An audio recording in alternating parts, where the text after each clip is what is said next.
You're viewing Sunnyside Live 51. Grab a coat and get your hat. 51 shows. Oh, yeah. On the doorstep. And every one of them just direct your feet to the sunny side of the street. Keep your gait a bit at bat, and your troubles with no slow step. Life can be so sweet on the sunny side of the street. They've been fun to do because I know that you are watching them, whoever you are. I love you.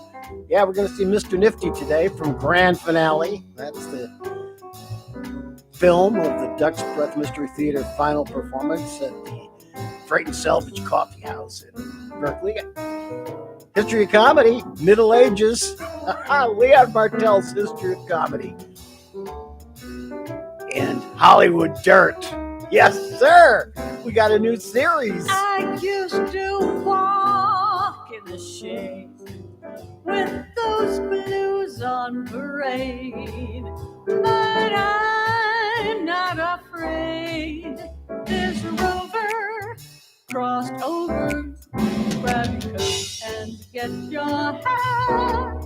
Leave your worry on the doorstep.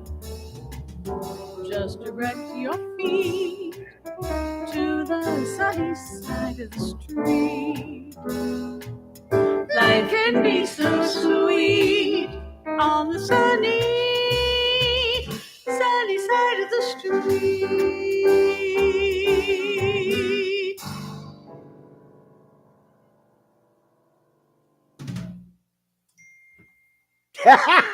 Yes. Oh man, it's just gotten better and better. This is the last 3 weeks, and Sunnyside's doing good. People are coming. Subscribers are coming. So if you haven't been a subscriber, or you haven't seen any videos in Sunnyside YouTube, you should do that because you'll be early on into the flood of people that eventually show up. All right, let's get to the queen. Come on. What's the joke for today? Why will a shark avoid eating a clownfish?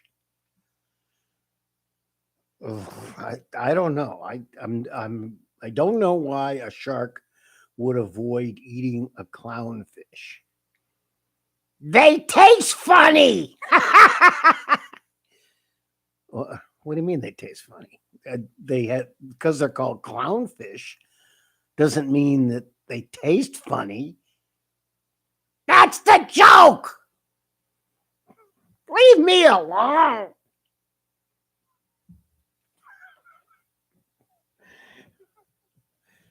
Yeah, comedy is not easy. And defining what's funny is not easy. Now, is that funny? I don't know. But we do know what was funny is something about Mr. Nifty. That's a character that I started playing for Duck's Breath a long, long time ago. And I can still do it. This isn't Mr. Nifty. This is Bill Allard. So let's go see Mr. Nifty. This is from Grand Finale, film I made with my son Richard, and you can find it on Sunnyside YouTube. Yeah, just go there and you can find the film. Right now it's in little segments, but eventually, sometime after this 13-week is run, I'll put the whole thing up so you can watch it without playlisting, even though it's kind of fun. And the reason I playlisted it is because we're going to release it in episodes on other platforms, on social media platforms. Okay, too much information, Bill. Here we go.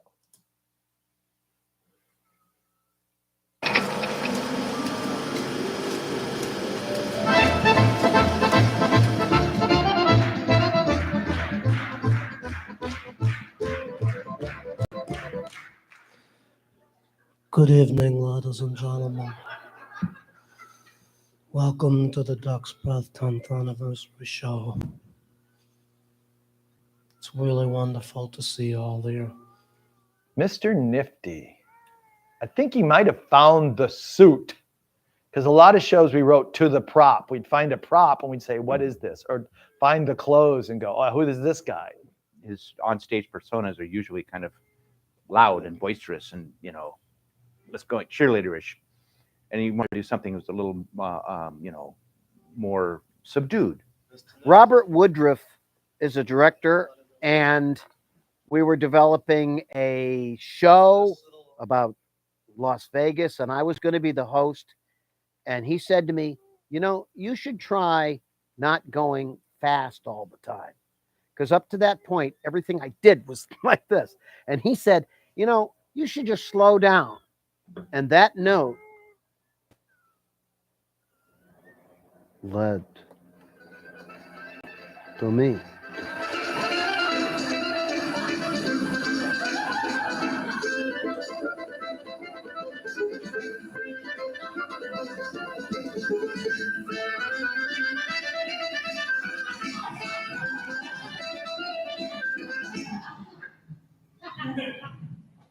Let's try that again. Bring that music back, please.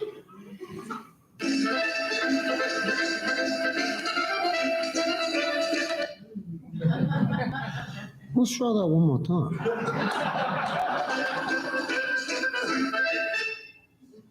That's much better. Okay, that's that guy. I ended up hosting a whole lot of stuff. In fact, I ended up hosting some Nifty New Year's, which were really delightful. And Nifty New Year, because New Year's, it used to be that you made money every New Year's because people all went out. So you had an audience that had to go somewhere. And so they might as well go see Mr. Nifty and his vaudeville show, which is what all Duck's Breath Mystery Theater shows were outside of Duck's Breath. Bunch of X. Comedy mostly. Okay. Now, Leon Martel's History of Comedy. Richard watched the Moliere. Leon just sent Moliere. We just finished post-producing it, first draft, and waiting for him to check off on it. And Richard said, this is like a real deal.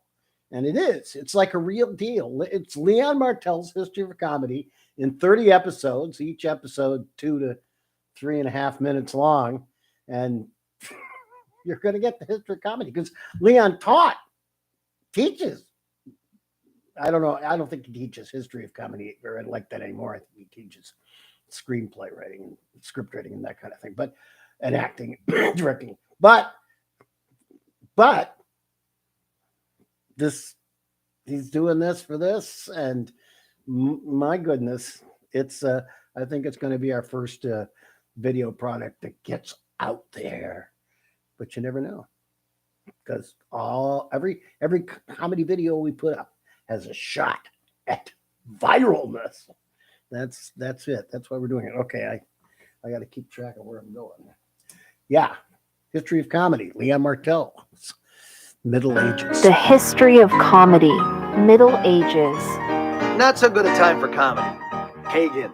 And they had a very loose sense of humor. A regular sketch comedy bit made fun of those crazy Christians. The baptism, where a guy agrees to convert, and to baptize him, they push his head underwater and pray. Again, and again, and again, until he drowns. But it's okay, because he'll go to heaven. Funny to the pagans, but not to the Christians.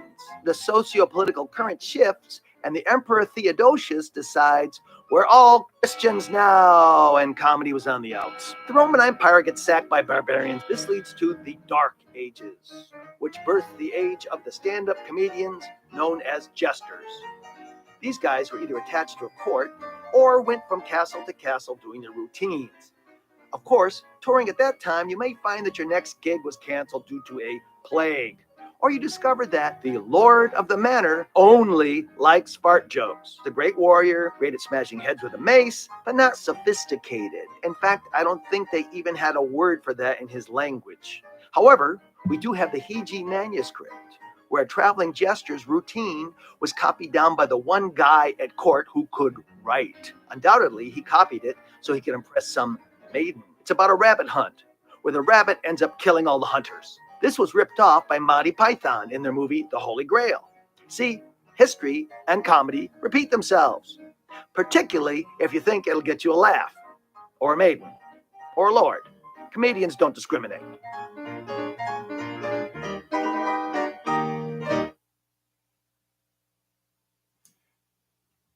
Okay. Oh, Leon, that's so good.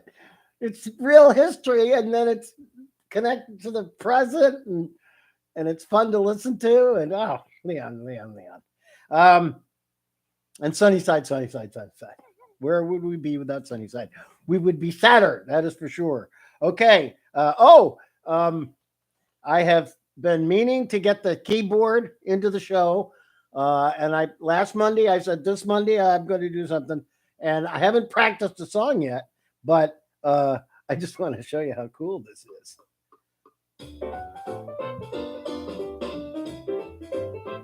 Oh, when those saints go marching in. Oh, when those saints go marching in. I want to be in that number. When those saints go marching in. Okay, I just wanted to show you I can do that. All right, this is, we had a series called Retrospections with Jim Turner playing Roger Goodstone and Mark Veit playing his associate 24/7, and they've been music managers for Hollywood Music Managers. And Sarah Weed playing Melissa Melody, interviewing them characters. And we've been running it every Monday, and it's just not getting views. We put them up, and it's just not getting enough views. And so Rich and I talked about it, and we redid it. And so now we're starting again, and it's now no longer called Retrospections. And it was, for a while, it was called Roger Goodstone and 24/7, and now it's called Hollywood Dirt. And let me see what you think. We're going to premiere this at noon. This is almost done. There's a few more things I need to do on it, but I think it's pretty cool. Outrageous, scintillating, shocking stories about music manager Roger Goodstone and his associate, 24/7, have been part of the Hollywood music scene for decades.